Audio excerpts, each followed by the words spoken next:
everyone, myself Sudheer Gupta, teacher at Study Hall Lucknow. I found YouTube as a platform to share my knowledge to students. So please like, share and subscribe my channel School Jaisa. And yes, don't forget to press the bell icon so that you could be able to see my all video updates. Thank you, sir. Continuing with the same lesson, ammonia of class 10 ICSE. This is the fourth part of this chapter. In this part, we will study about the physical properties and some chemical properties. And the remaining chemical properties we will study in the next part of this chapter. So the here physical properties which is mentioned over here, that has been already explained to you all initially in my first video, but in short I am explaining that ammonia is a gas which is colorless, pungent smell, slight alkaline taste. I have already told that ammonia is a gas which is also called alkaline air. Now what alkaline mean over here? We know alkali are those bases which are soluble in water. That means soluble bases are called alkali. And since ammonia is a gas, but since it is highly soluble in water, which I have already explained in my last video, that with the help of fountain experiment, so since ammonia is a basic gas and since highly soluble in water, due to which it is a kind of the alkali. So due to which it shows a slight alkaline taste. It is although a non-poisonous gas, but if it has been taken, inhaled in larger amount, then two things can be there. That either the respiratory system will get affected a little bit, and a person can be recovered even, and sometimes it can be fatal to the life also. Next is highly soluble in water. That we have already done, that with the help of the fountain experiment, we came to know that it is highly soluble in water, which we have seen in the last video that the red litmus solution was turning red and the blue color fountain was coming out. Now when we talk about the chemical properties, here the first chemical property which I will be explaining, that is ammonia gas combustibility. That either the ammonia is combustible or not, and if it is combustible, then what are the consequences, what are the different conditions. So first is, whenever you are going to be burning the ammonia and oxygen. Ammonia and oxygen means whenever the ammonia is simply burned in atmospheric air. And the second is, the process of burning is there only, nothing new, but there is a presence of a catalyst. Since the same process is taking place in presence of catalyst, that is platinum, due to which this phenomena or process also called catalytic oxidation of ammonia. Why do I say that both are same? Because we see that the reactant in both cases are same. Only the difference is coming is this: in this nowhere the catalyst is, normal burning is taking place, but in this case the burning is taking place, but in presence of catalyst and at some particular temperature. So here firstly we should discuss about the burning of ammonia in atmospheric air or in oxygen. So what will be your observation? As soon as the ammonia burns in air, it gives either green or greenish yellow flame. So whenever ammonia burns and gives the green or greenish yellow flame, then nitrogen is formed and the water is formed. So if in this one the question is asked, what will be your observation when ammonia burns in air, or they can ask you like this, what will be your observation when ammonia burns in air without catalyst? So observation is either you will write green gas or the greenish yellow flame is produced, forming nitrogen and water. Also write reaction, then you will write this reaction. Now we come to the next, that is called the catalytic oxidation of ammonia.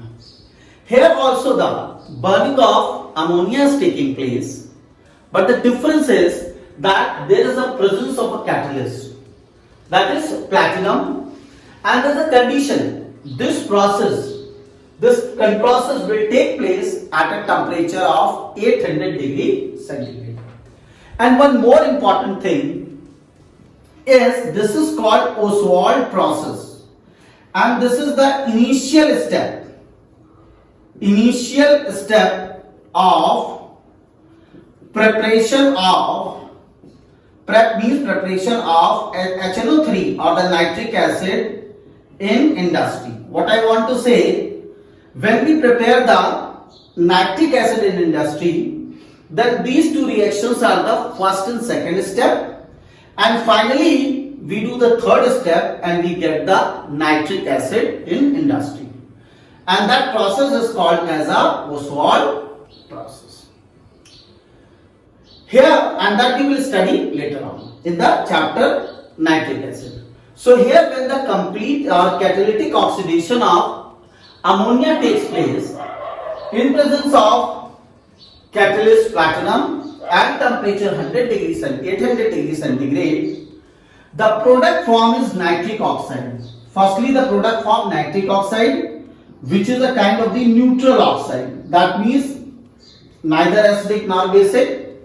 Then later on, since at the time when the process takes place, oxygen is taken 10 times more than that of the quantity of ammonia. What was the purpose? The purpose is that oxygen which is taken in excess, that is used further in one more reaction, that is the formation of nitric oxide which has been taken place. Then that again get oxidized and finally form the reddish brown gas NO2. So this catalytic oxidation of ammonia takes place in two steps. Number one, that simply when the burning takes place of ammonia in presence of catalyst platinum at 800 degree centigrade, then nitric oxide is formed, and later on the nitric oxide further get oxidized and forms the reddish brown gas, that is NO2 or nitrogen dioxide. So here the question which can be asked like this: what will be your observation when ammonia burns in presence of catalyst? The observation is reddish brown gas. They can ask you like this also: why doing the catalytic oxidation of ammonia? Name the catalyst used. Your answer will be platinum. Number two question: what should be the temperature? 800 degree centigrade. Number three question: what will be your observation? Reddish brown gas NO2 is produced. Also write reaction, then you will write these two reactions. Now we come to next chemical property, that is basic nature. What is the basic nature? We know that whenever the base reacts with an acid, they form salt and water. And this type of reaction is called neutralization reaction. Here I have taken in two different manners. Here I have taken ammonia in the form of gas, and here I have taken the aqueous solution of ammonia gas. That means no molecule of water are there, and due to which this basic gas reacting with this acidic gas forming only salt. Same over here. So this basic gas and acidic gas forming salt, ammonium chloride, ammonia reacting with nitric acid forming ammonium nitrate, ammonia reacting with sulfuric acid forming ammonium sulfate. But when you see these equations, it looks maximum similar. Only the difference comes is this, that here the ammonia was in the form of gas, but here the ammonia is taken only. But it is taken in the form of aqueous solution. How come? For example, if I take NH3 and B, add it into the water, then we know since ammonia is highly soluble in water, it will form ammonium hydroxide. So this ammonium hydroxide will have the same character, that is of ammonia. That is the basic nature, that is the basic character. But here we observe that this ammonia is with some water molecule.